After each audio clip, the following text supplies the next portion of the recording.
Je peux intituler J'envoie un ange devant toi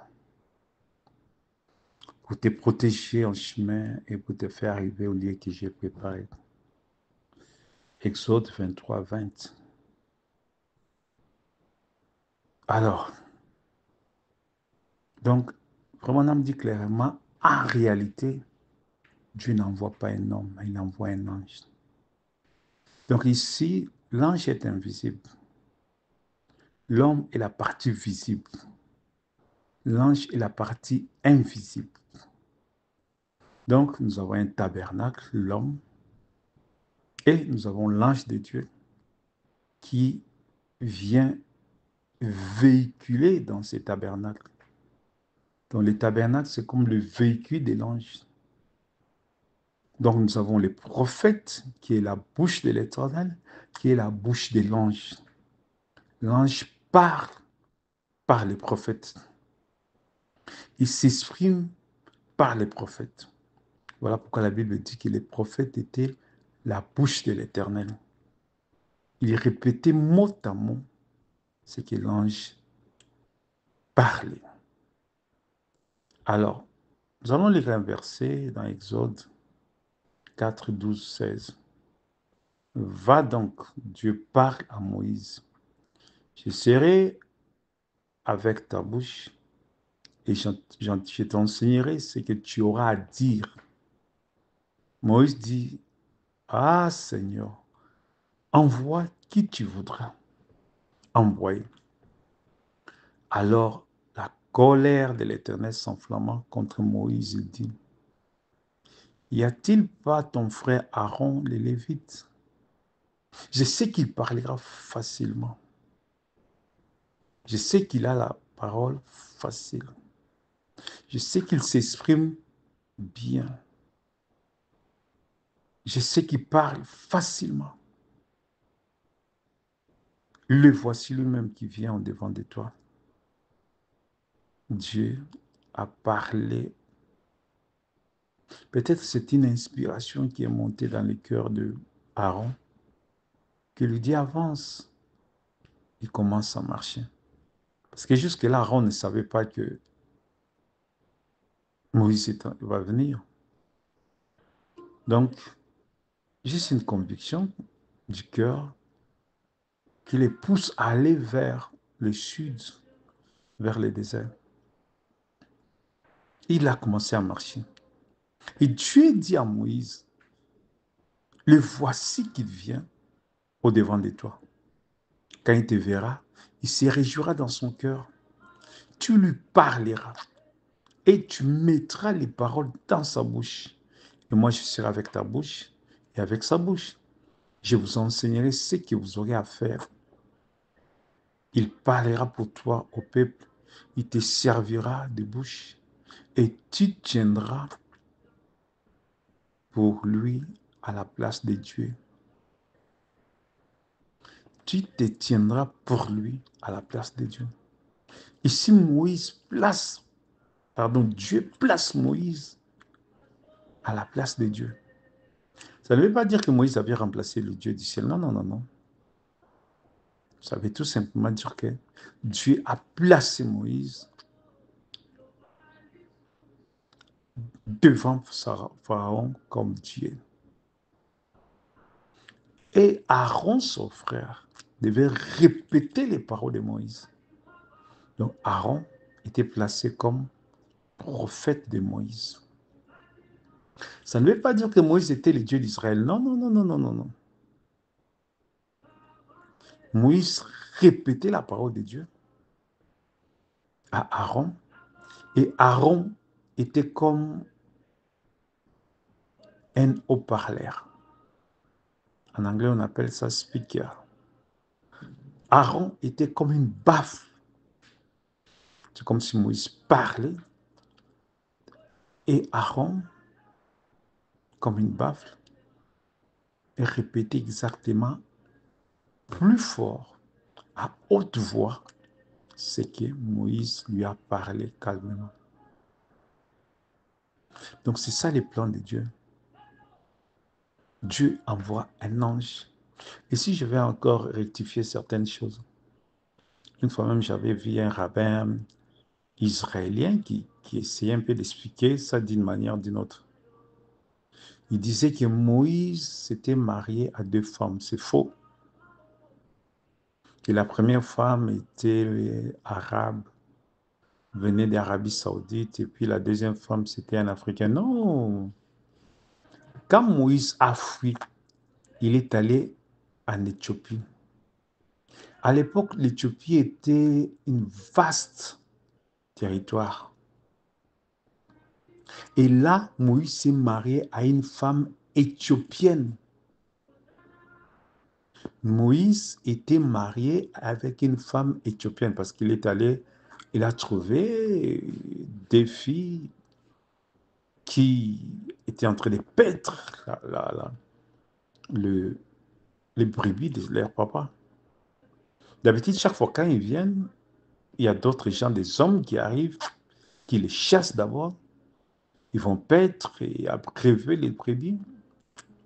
C'est après que quand ces hommes-là vont partir, que ces filles-là vont commencer à paître et à préférer à donner de l'eau à leurs brebis.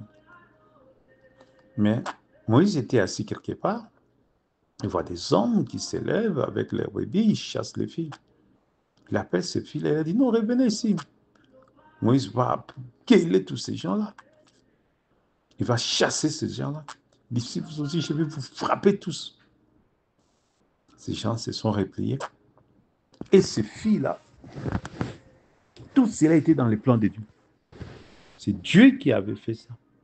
Et ces filles-là, ces jours-là doivent rentrer, ils vont rentrer un peu tôt. Leur papa était étonné, il s'est dit, mais comment vous êtes rentré aujourd'hui tôt? Qu'est-ce qui s'est passé? D'habitude, vous revenez ici 16h, 17h le soir. Ils ont dit, oh, aujourd'hui, quelqu'un nous a aidés. Un monsieur qui est venu de l'Égypte. Et ce monsieur-là qui s'est interposé entre nous et les autres bergers, il les a chassés et puis nous avons eu le temps de nourrir nos brebis. C'est comme ça que nous sommes rentrés tôt. Il a dit, mais qu'est-ce que vous avez fait? Il fallait ramener ce monsieur-là. Parce que Moïse a accompagné ces filles-là de peur que d'autres bergers en route puissent les frapper ces filles-là ou leur faire du mal. Alors, quand ils sont arrivés près de la maison, ils ont dit, voici notre là où nous habitons. Moïse les a dit, ok, allez-y. Et papa a dit, mais non, il ne fallait pas laisser ce monsieur-là, il fallait les prendre. Où est-il? Dit, il est là-bas. C'est comme ça, l'une des filles a couru pour appeler Moïse. Et en route, ils ont commencé à causer. Il a dit, non, notre papa veut te voir. Il veut que tu habites chez nous. Comme ça, tu pourras être une protection pour nous. Il nous a dit, il n'y a pas de problème. Ils causaient, ils causaient. Et il y a une connexion entre Moïse et la fille là. Et quand ils sont arrivés, papa a dit merci beaucoup, en tout cas, restez chez moi. Et la fille avec qui Moïse avait causé, ils ont développé. Le papa a dit non, tu peux la marier. Et c'est comme ça que Moïse était devenu, avait remplacé ces filles-là. C'est Moïse maintenant qui allait paître les troupeaux. C'est Moïse maintenant qui était devenu berger de ces troupeaux-là. Et tout cela était dans les plans de Dieu. Parce que Moïse, en tant que berger des troupeaux, c'était l'école de Dieu. Dieu voulut faire de Moïse d'abord berger des troupeaux et plus tard berger d'Israël. Parce qu'avec les troupeaux, Moïse avait développé un sentiment d'affection. Il aimait ces troupeaux-là. Il prenait soin d'eux. Il veillait sur eux. Et ces sentiments-là que Dieu voulut développer dans Moïse, afin que plus tard, Moïse puisse développer les mêmes sentiments, la patience, la compassion, l'amour, l'affection pour les enfants d'Israël. C'est comme ça que vous allez voir plus tard, parce que quand Moïse, Dieu s'est révélé à Moïse, il lui a donné la commission, Moïse, à son retour, il croise son frère et il lui parle, il lui donne tout ce qu'il y a. D'abord, Moïse est rentré, il a expliqué ça à son beau-père. Je dois rentrer, Dieu m'a donné la commission. Moïse a pris ses deux enfants et sa femme. Mais quand ils sont arrivés, d'abord chez les Hébreux, les enfants d'Israël, il les a expliqués, les enfants d'Israël, ils ont chassé la femme avec ses deux enfants. C'est comme ça que plus tard dans les déserts, son beau-père va prendre la femme de Moïse et les deux enfants. Je vais prendre ce verset. Exode 18, du verset 1 à 8. Jéthro, sacrificateur de Mandia, beau-père de Moïse, apprit tout ce que Dieu avait fait en faveur de Moïse et Israël, son peuple. Il a appris que l'Éternel avait fait sortir d'Israël d'Égypte. Jéthro, beau-père de Moïse, prit Séphora, femme de Moïse qui avait été renvoyée. Il prit aussi les deux filles de Séphora. L'un se nommait Gershom, car Moïse avait dit « J'habite un pays étranger ». L'autre se nommait Eliezer, car il avait dit « Le Dieu de mon père m'a secouru, il m'a délivré de l'épée de Pharaon ». Jéthro, beau-père de Moïse, avec les deux fils de la femme de Moïse, vint au désert, il campait à la montagne de Dieu. Il fit dire à Moïse, moi, ton beau-père Jéthro, je viens vers toi avec ta femme et ses deux fils. Moïse sortit au devant de son beau-père. Il se prosterna et il les baisa. Ils s'informèrent réciproquement de leur santé et ils entrèrent dans la tente de Moïse.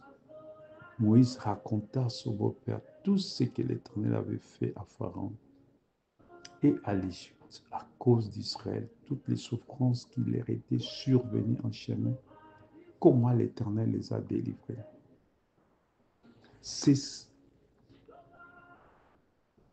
Alors, c'est ce beau-père qui ramène la femme de Moïse. Moïse dans le désert, quand est-ce que Moïse était allé en Éthiopie pour trouver une femme? C'est son beau-père qui a ramené sa femme et ses enfants, cette femme-là a été renvoyée avec ses enfants par les enfants d'Israël, disant que tu ne pourras pas te marier avec des femmes étrangères d'une autre nationalité. Maintenant, son beau-père ramène sa femme et ses enfants. Et sa femme était éthiopienne. Alors, Marie et Aaron parlèrent, Nombre chapitre 12, verset 2, contre Moïse au sujet de la femme éthiopienne qu'il avait prise, car il avait pris une femme éthiopienne. Et il dit, est-ce que seulement par Moïse que l'Éternel parle, n'est-ce pas aussi par nous? C'est comme ça que Dieu s'était fâché contre elle, parce que c'était la femme légitime de Moïse. C'était la femme légitime de Moïse. C'était des enfants légitimes de Moïse. Donc, il y a beaucoup de gens qui font l'erreur de dire que non, Moïse était marié à deux femmes. Non, non, non. C'était juste sa femme, l'unique femme qu'il avait, qui a été chassée quand Moïse est rentré en Égypte. Cette femme était rentrée chez ses parents. Et plus tard, son père a appris tout ce qui s'était passé avec Moïse, avec Dieu et les enfants d'Israël. Il ramène sa femme et les enfants. Et Moïse il est allé accueillir son beau-père avec beaucoup de respect. Il a récupéré sa femme et ses enfants. Et Aaron et Moïse et Marie, ils se sont dit non, non, tu ne peux pas faire ça. Et Dieu les a frappés à cause de ça. Alors, nous revenons à notre sujet qui était, Dieu dit à Moïse, tu vas te placer à la place de Dieu. Ça veut dire que tu vas prononcer la parole. Et Aaron sera ton baffle. Aaron sera ton lance-voix. Aaron sera ton speaker en anglais. Aaron sera ton c'est-à-dire porteur de ta voix. Ton haut-parleur, voilà ce que je cherchais. Donc ici, nous avons des hommes. Moïse interprétant la voix de Dieu et Aaron porteur des paroles de Moïse auprès du peuple. Parce que Moïse n'avait pas de langue facile, et Aaron criait à haute voix tout ce que Moïse parlait en voix basse. Alors, comme j'avais commencé pour dire qu'en réalité, Dieu n'envoie pas un homme. Dieu envoie un ange. L'ange qui accompagne l'homme. L'homme, le prophète, interprète les paroles de l'ange. L'ange lui parle de la part de Dieu, l'ange est l'ange de l'Éternel. Et l'homme interprète cette parole. Nous avons lu dans Exode 23, 20, « Voici, j'envoie un ange devant toi pour te protéger en chemin et pour te faire arriver au lieu que j'ai préparé. » L'ange de l'Éternel, c'est lui qui combat les combats du prophète de Dieu. C'est lui qui se tient devant. C'est lui qui affronte tous les ennemis qui viennent combattre les prophètes et les peuples de Dieu. L'ange de l'Éternel dit à Élie, l'ange de l'Éternel dit à Élie, 2 Rois chapitre 1 verset 15, « Descends avec lui, n'ayez aucune crainte de lui. » Élie s'éleva et descendit avec lui. Élie, prophète de l'Éternel, il a été accompagné d'un ange. Dans ces passages, nous voyons que le roi avait envoyé une équipe, un peloton de 50 personnes pour venir arrêter Élie, le maltraiter et l'amener en prison. Moïse a dit, si je suis, ils ont dit, Moïse, homme de Dieu, descends ici. Ils ont dit, si je suis l'homme de Dieu, qui le feu tombe du ciel, qui vous consume. Le feu est tombé du ciel, il les a consumés. Le roi a appris ce qui s'est passé, que les gens que tu as envoyés, le feu les a consumés. Le roi va envoyer encore une deuxième peloton. Ils sont allés là-bas, ils sont arrivés. Alors, ils sont dit, Moïse, homme de Dieu, je t'ai dit, avant que j'arrive là-bas, descends vite. Sinon, quand j'arrive là-bas, c'est affaire. Moïse a dit, si je suis l'homme de Dieu, le feu descend.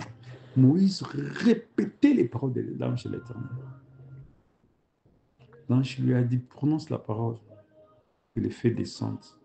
Parce que si c'était seulement les paroles d'Élie, le feu n'allait pas descendre. Mais Élie a répété les paroles de l'ange. Les gens voyaient Élie, mais ils ne voyaient pas l'ange de l'Éternel qui était derrière Élie. Les gens voyaient Élie, mais ils ne voyaient pas l'être invisible, l'être glorieux qui est l'ange de l'Éternel qui s'est caché derrière nous. Les gens ne savaient pas que le prophète Élie était la bouche de l'ange. Que Élie était le tabernacle par lequel l'ange prononçait la parole. Que Élie était la bouche de l'ange, était la bouche de Dieu. Alors, la troisième personne arrive avec son peloton de 50 personnes. Il s'est mis à genoux. Il dit, oh Élie, que ma vie trouve grâce devant toi. Voici les 2 pelotons qui sont arrivés devant avec les chefs. Le feu les a consumés.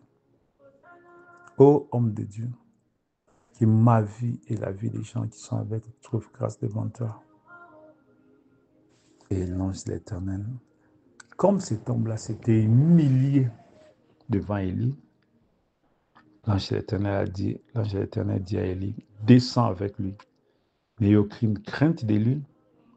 Élie s'éleva et descendit avec lui vers le roi. Cet homme-là avait beaucoup de respect devant Élie. Il n'a pas arrêté Élie. Il a gardé une distance raisonnable entre lui et Élie.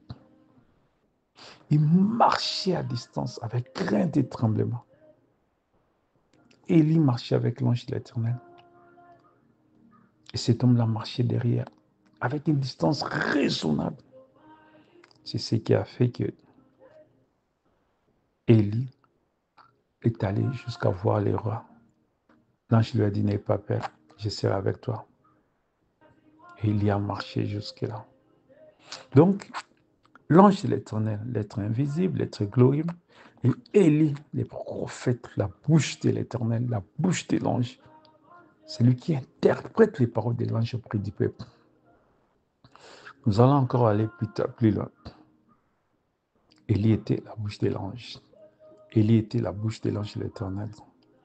Donc, l'homme invisible, l'ange, et l'homme visible, Élie.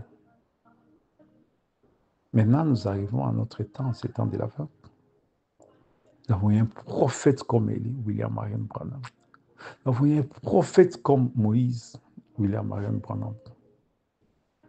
Il marchait avec l'ange de l'Éternel. L'être glorieux, l'être invisible.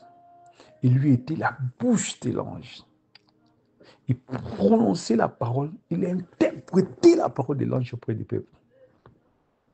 Et l'ange parlait au prophète, et les prophètes répétaient ces paroles mot à mot au peuple. Alors, lors du troisième, ça c'est le premier pôle, deuxième pôle. Lors du troisième pôle, Éphésiens chapitre 2, verset 14. Car il est notre paix, lui qui de deux n'a fait qu'un. J'avais expliqué que dans les jardins d'Éden, lui qui de un n'avait fait deux. Adam marchait avec l'ange de Dieu. Adam et l'ange étaient un. Ici, l'ange, c'est la théophanie. Et Adam avait les livres de la rédemption. Mais par les péchés, de un, il a fait deux. Adam était séparé du livre de la rédemption. Adam était séparé de l'ange qui était la théophanie. La théophanie était rentrée au ciel. D'abord, quand Ève a péché, la théophanie de Ève est rentrée à Adam. Et quand Adam a péché, parce que c'est Ève qui avait péché premièrement avec les serpents, et quand Adam a péché avec Ève, parce que les serpents étaient déjà incarnés dans Ève, de un, il a fait deux. Adam était séparé de l'ange. Mais en Jésus-Christ, par le sang de Jésus-Christ, par sa mort, sa résurrection, lui qui de deux n'a fait qu'un, Jésus est venu nous unir avec l'ange qui avait quitté l'homme dans les jardins d'Éden. Jésus est venu nous unir dans la rédemption complète, après le chapitre 10, avec notre ange qui est la théophanie. Quand vous lisez Actes des Apôtres, tu vas voir que quand Pierre était arrêté, et puis l'ange est venu le faire sortir, quand Pierre est allé, il frappe à la porte, la première personne vient, il attend la voix de Pierre. Au lieu d'ouvrir la porte, il n'a pas ouvert. D'abord, c'était une femme. Après, les hommes sont venus. Quand ils sont allés dire que non, Pierre est devant la porte, la Bible dit, ils ont dit, donc c'est son ange. Ce n'est pas lui, c'est son ange qui est venu. Alors, Pierre a continué à frapper. Il dit, ouvrez, ouvrez, c'est moi. Ils ont ouvert. L'apôtre Paul dit que si ce corps est détruit au ciel, nous avons un corps qui est ton ange. Donc, les corps spirituels, les corps célestes qu'on appelle la théophanie, ces corps étaient, Adam avait ça. Adam, de un, il a fait deux. Jésus-Christ, par l'expiation et en ce temps de la fin, pour le chapitre 10, il est descendu avec les livres pour nous unir avec notre ange. Donc, de deux, il a fait un. De deux, il a fait un. Vous voyez? Alors, donc, dans le premier pôle, deuxième pôle, troisième pôle, c'est là où de deux, il a fait un. Parce que Frère Branham marchait avec l'ange. Mais dans le premier pôle, dans le deuxième pôle, mais dans le troisième pôle, Frère Branham dit, la voix que j'écoutais en dehors, maintenant je l'écoute dans mon cœur. Cette voix s'est incarnée à lui. Je crois 10 mois plus tard, Frère Branham prêche quelle prédication, je crois que c'est la révélation des mystères de Dieu. Il dit, il s'installe maintenant en moi. Ça veut dire l'ange, dans les troisième pôle, les prophètes et l'ange sont devenus un. Amen. Donc, dans les troisième pôle, l'homme, le prophète, et l'ange de l'Éternel s'unissent. Il devient un. Les deux, il n'a fait qu'un. Comme l'apôtre Paul dit, si je vis, ce n'est plus ma vie, c'est Christ qui vit en moi. Ce verset s'accomplit dans toute sa plénitude dans Apocalypse chapitre 10. Jean va prendre les livres, mange. C'est l'ange qui s'incarne dans Jean. C'est l'ange qui s'incarne dans l'épouse. De deux, il n'a fait qu'un. Les livres que nous avons perdus dans les jardins d'Éden reviennent dans l'homme. De deux, il n'a fait qu'un. Et c'est ça les troisième pôles. Amen.